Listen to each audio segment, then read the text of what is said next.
In a previous video, I mentioned building a giant tunnel bore, and that is exactly what we're going to be doing today. The reason I want to build this tunnel bore is I need a lot of redstone for a future project, and I wanted to get that knocked out. So, let's get through a quick time lapse, and then we'll get to using the machine. Welcome to episode 8 of Crowns of Fire.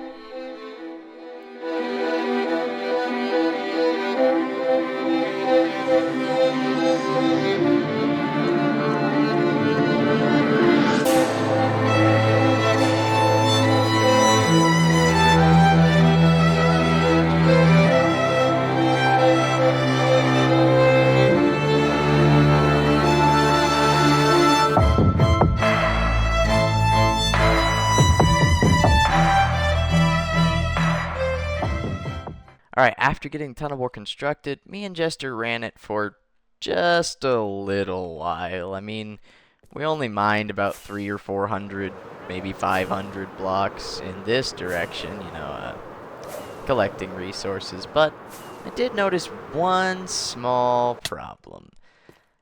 That problem being the tunnel bore is not big enough for my standards. This thing mines extremely quickly and gets us plenty of resources, just as many as we'll need, but my style is overkill. So, I went ahead and doubled it. Now let's get into using this farm a little bit. I haven't tested out the second side yet, so we're going to do that right now and hope it doesn't blow up in our faces, literally and figuratively. Oh. Excuse us, we're experiencing some technical difficulties. We'll be right back.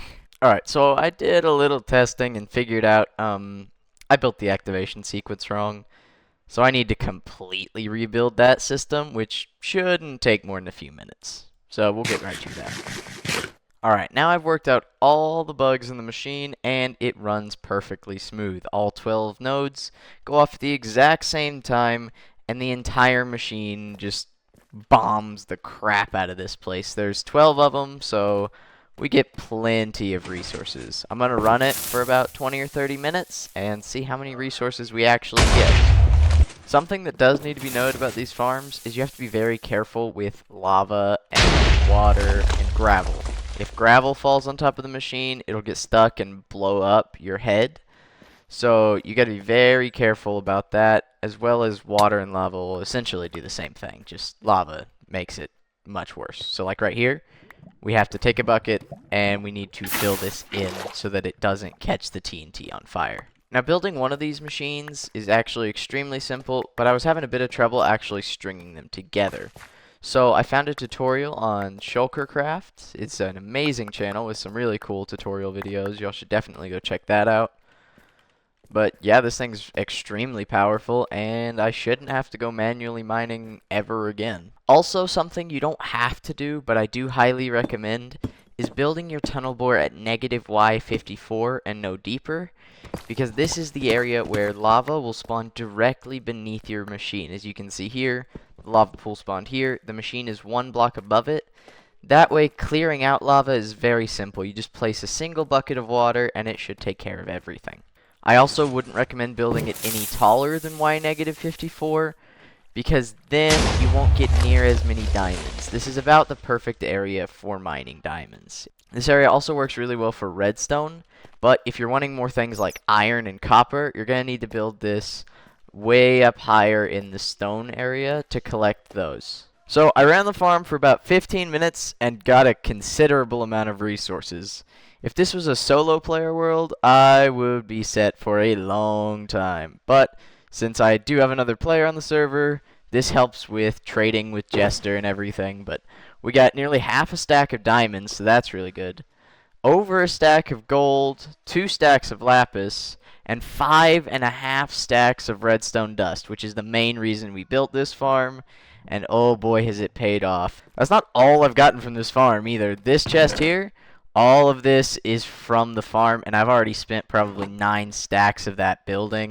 We also get a ton of deep slate from this, and that's just some. I threw out everything else.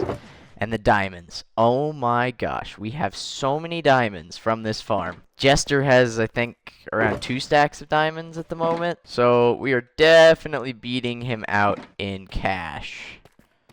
Let's count out how many we actually have. In total, I have almost 16 stacks of diamonds, so a considerable amount, and I plan on running this farm a lot more and getting a lot more diamonds. There are 2 very important things that are going to be coming in the next episode, so make sure you come around next week for that. We're going to be adding on to the Mega Base for the first time in a while. It's going to be a huge addition and about double the size it is right now, as well as we are introducing our first new player to the server. So that's extremely exciting, and it's going to make the content a whole lot better having more people to play with on the server other than just me and Jester alone. I hope you've enjoyed the video, and I'll see you next week.